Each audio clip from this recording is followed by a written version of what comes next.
اب آئیے یہ جو مجددین کا تصور میں نے پیش کیا ہے، اس سلسلہ مجددین کی پہلی کڑی ہے حضرت عمر بن عبدالعزیز رحمت اللہ علیہ، جنہیں ہمارے ہاں 5واں خلیفہ راشد بھی کہا جاتا ہے۔ ولادت سن 61 ہجری کی ہے، انتقال ٹھیک 40 برس کی عمر میں 101 ہجری میں ہو گیا۔ خلافت صرف 2 سال حضرت ابوبکر کی طرح، سن 99 ہجری سے 101 ہجری۔ خود یہ مروان بن حکم کے پوتے تھے۔ بنو امیہ کے جو خلفاء ہیں ان کی 2 شاخیں ہیں، امیہ کے 2 بیٹوں سے جو شاخیں چلی ہیں، ایک حرب سے چلی ہے، اس میں ابو سفیان تھے لیکن وہ خلیفہ نہیں تھے، لیکن امیر معاویہ، پھر یزید کا بیٹا تھا معاویہ ثانی۔ دوسری شاخ جو تھی وہ مروان ابن حکم سے چلی ہے، اور اس میں ہے اصل میں جو 10 خلفاء آئے ہیں بنو امیہ کے۔ یہ مروان بن حکم کے پوتے تھے، لیکن ان کی والدہ حضرت عمر کی پوتی تھی۔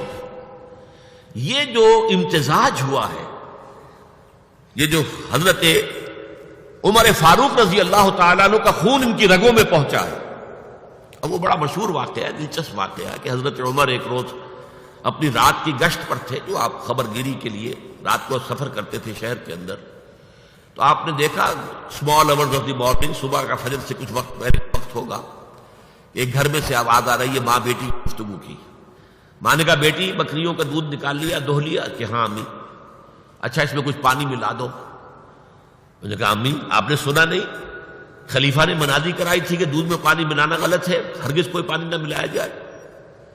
ماں نے کہا تو بیٹی خلیفہ یہاں کوئی موجود ہے، کوئی دیکھ رہا ہے، پانی ملا دو۔ بیٹے نے کہا کہ امی خلیفہ نہیں ہے، اللہ تو موجود ہے، اللہ تو دیکھ رہا ہے۔ حضرت عمر نے وہ بات سن لی، اس گھر کو آپ نے تاک لیا اور جا کے اپنے بیٹے عاصم سے کہا کہ وہاں رشتہ کر لو۔ وہ ہے لڑکی پھر جس کے نسل سے یہ حضرت عمر بن عبدالعزیز یہ پیدا ہوئی۔ تو یہ در حقیقت پوتی ہے حضرت عمر فاروق کی، ان کی والدہ ام عاصم، اور یہ خود پوتے تھے مروان بن حکم کے۔ اور جو 8واں خلیفہ تھا بنو امیہ کا سلیمان، اس کی وصیت کے مطابق یہ خلافت ان کو ملی تھی۔ اب آپ ذرا یہ سوچئے، جائزہ جو ہمیں آج لینا ہے، اس وقت تک دین کے اوپر کون سے گرد و غبار آئے تھے کہ جن کو حضرت عمر بن عبدالعزیز نے صاف کیا؟ ابھی 100 برس بھی نہیں ہوئے حضور کے انتقال کو، ابھی یہ 90 برس ہو گئے ہوں گے یا 80-85 برس ہو گئے۔ عقائد میں کوئی ٹیڑھ نہیں آیا، ابھی کوئی یونان کا فلسفہ نہیں آیا، ابھی کہیں کوئی منطق نہیں آئی، کچھ نہیں آئی۔ عقائد سیدھے سادہ جو عربوں کے تھے وہ ہے۔ اعمال میں بھی کوئی تبدیلی نہیں آئی، مسلمانوں کے اعمال اخلاق تقریباً وہی ہے۔ کچھ کمی ہو گئی، کچھ دنیا کی طرف زیادہ رغبت ہو گئی ہوگی، مال اور دولت دنیا سے زیادہ دلچسپی ہو گئی ہوگی، بس۔ لیکن دینی اعتبار سے کوئی فساد، کوئی خرابی کوئی نہیں تھی۔ خرابی کہاں آئی تھی؟ نظام حکومت میں خرابی آئی تھی۔ اسلامی نظام حکومت میں، اسلامی خلافت کے نظام میں کیا چیزیں ہوتی ہیں؟ نمبر 1 اللہ کی حاکمیت، کتاب و سنت کی بالادستی، ٹھیک، یہ تو یقیناً جیسے تھی ویسے ہی اب بھی تھی، لوگوں کی انفرادی زندگیوں میں اب بھی تھی۔ اور یہ کہ کم سے کم نظری طور پر حکومت کی سطح پر بھی یہ حکومت اللہ کی اور کتاب و سنت کی ٹوٹل بالادستی، اس کو تسلیم کیا جاتا تھا۔ فرق کہاں آیا؟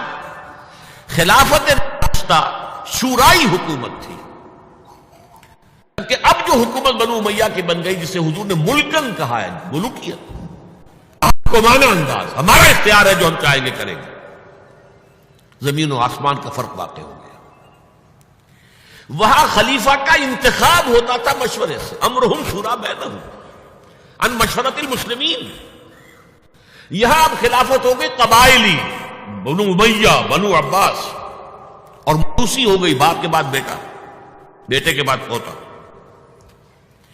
وہاں بیت المال مسلمانوں کی ملکیت، مسلمانوں کی امانت تھا خلیفہ کے پاس، اور خلیفہ کا حق اس میں صرف اتنا تھا جیسے کہ حضرت ابوبکر نے فرمایا، حضرت عمر نے فرمایا، اور یہی بات عمر بن عبدالعزیز نے کہی کہ جتنا حق کے قرآن نے دیا ہے کسی مسلمان کو، اگر اس کی زیر کفالت کو یتیم ہو، یتیموں کا مال بھی ہے، اس کی دیکھ بھال وہ کر رہا ہے، ہے یتیم کا، اگر وہ غنی ہے تو اسے ایک پیسہ بھی لینا یتیم کے مال میں سے حرام ہے، لیکن اگر وہ خود محتاج ہے تو وہ ضرورت کے مطابق اس سے لے سکتا ہے، جتنا کچھ بھی ایک یتیم کا ولی یتیم کے مال میں سے لے سکتا ہے، اس سے زیادہ خلیفہ کے لیے بیت المال جائز نہیں ہے۔ یہ معاملہ تھا ابو بکر صدیق کا، عمر فاروق کا، عثمان غنی کا، علی مرتضیٰ کا رضی اللہ تعالیٰ عنہ اجمعین۔ لیکن اب آ کر دور بنو امیہ میں یہ جو خزانہ تھا یہ ذاتی ملکیت بن گیا، جس کی بنا پر عیش و عشرت بھی ہوئی، اور داد و دہش، جس کو چاہا جو چاہا دے دیا، جس کو چاہا اشرفیاں بخش دی، جس کو چاہا جو ہے نواز دیا، جس کی چاہا وفاداری خرید کے لیے خزانے میں سے بیت المال میں سے پیسہ خرچ کر دیا۔ پھر عوام کے حقوق، یہ جو آپ کو ہیومن رائٹس کا تصور آج ملتا ہے دنیا میں، کسی شخص کو محض شبے کی بنیاد پر گرفتار نہیں کیا جا سکتا، اظہار رائے کی پوری آزادی ہے۔ ایک عام آدمی خلیفہ وقت کو ٹوک سکتا ہے کہ یہ کرتا آپ کا کہاں سے بن گیا۔ یہ تھی خلافت راشدہ۔ ظاہر بات ہے کہ اب صورتحال تبدیل ہو گئی۔ پہلے ملک جو تھا وہ اللہ کا تھا، اب ذاتی جاگیر بن گیا، اور اس ذاتی جاگیر میں سے جاگیریں دے دی گئی اپنے خاندان والوں کو، بنو امیہ کو سب سے بڑھ کر، اپنے جو بھی اور وفادار ہیں، جو بھی اور حمایتی ہیں ان کو۔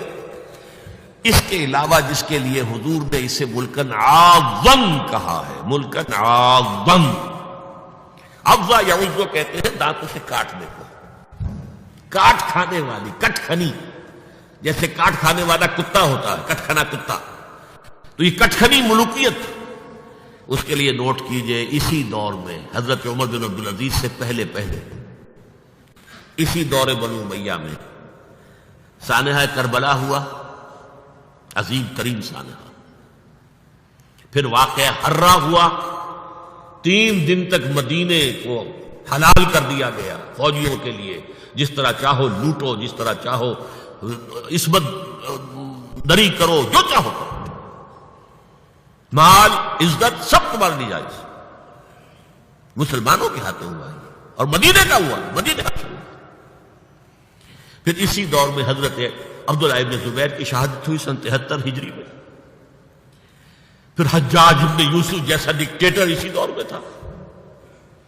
سینکڑوں تابعین کو جس نے ذرا کوئی بات کہہ دی، جس کے بارے میں ذرا اندیشہ ہوا کہ یہ جو بھی اس وقت کی حکومت ہے اس کے خلاف کوئی بات کہہ رہا، گردن اڑا دو۔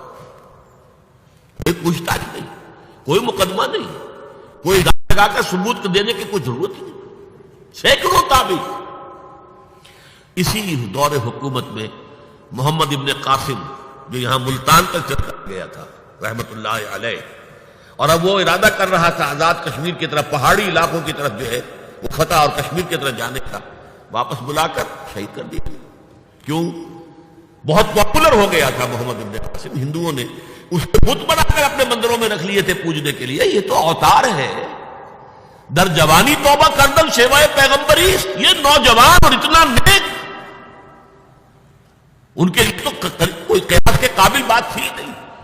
اوتار، وہ تو فوراً اوتار مانگتے ہیں نا، پھر بت بنا کے مندروں میں رکھ لیے۔ اندیشہ ہو گیا، ملوکیت کو ہمیشہ خطرہ ہوتا ہے، کوئی شخص ذرا پاپولر ہونے لگے تو کان کھڑے ہو جاتے ہیں کہ ہمارے لیے خطرہ بن جائے گا، لہذا شہید کر دیا گیا۔ موسیٰ ابن نصیر کے ساتھ یہی ہوا، جن کے ایک جرنیل طارق بن زیاد نے عثمانیہ فتح کیا، بوڑھے جرنیل کو بلا کر سارا دن دھوپ میں کھڑا رکھا گیا ہے، یہاں تک کہ وہ بے ہوش گرا ہے، حالانکہ اس کی وجہ سے شمالی افریقہ کے بڑے علاقے فتح ہوئے، اور انہی کے جرنیل تھے طارق بن زیاد۔ یہ ہے وہ کاٹ کھانے والی صفت جو ہے ملوکیت کی، ملکن عاقباً۔ حضرت عمر بن عبدالعزیز نے کیا کیا؟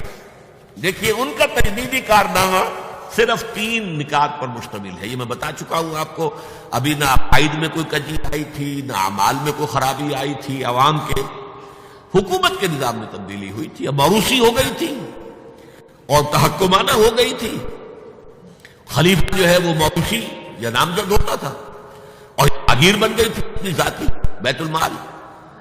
انہوں نے 3 ہی کام کیے۔ نمبر 1، ان کو خلافت ملی تھی اصل میں سلیمان جو ان سے پہلے خلیفہ تھے ان کی وصیت کی بنیاد پر۔ لیکن یہ احتیاط کر لی گئی تھی کہ اگر کہیں یہ وصیت پہلے لوگوں کے علم میں آ گئی تو شاید لوگ بغاوت کریں اور حضرت عمر بن عبدالعزیز کو گوارا نہ کریں. لیکن یہ کہ انہوں نے یہ کیا جو اس وقت کے ذمہ دار لوگ تھے کہ پہلے وصیت پر بیعت یہ دی گئی کہ یہ وصیت ہم تسلیم کریں گے. ابھی سلیمان کے انتقال کی خبر بھی نہیں دی گئی، اسے بھی چھپا کر رکھا ہوا تھا. اس کے بعد وصیت کھولی گئی اور حضرت عمر بن عبدالعزیز کیا کہ سلیمان کا انتقال ہو گیا، تب لوگوں نے بیعت کر لی، کیونکہ بیعت تو کر چکے تھے، وصیت کی بیعت کر چکے تھے. اس وصیت سے عمر بن عبدالعزیز برآمد ہو گئے تو وہ بیعت خود بخود ہو گئی.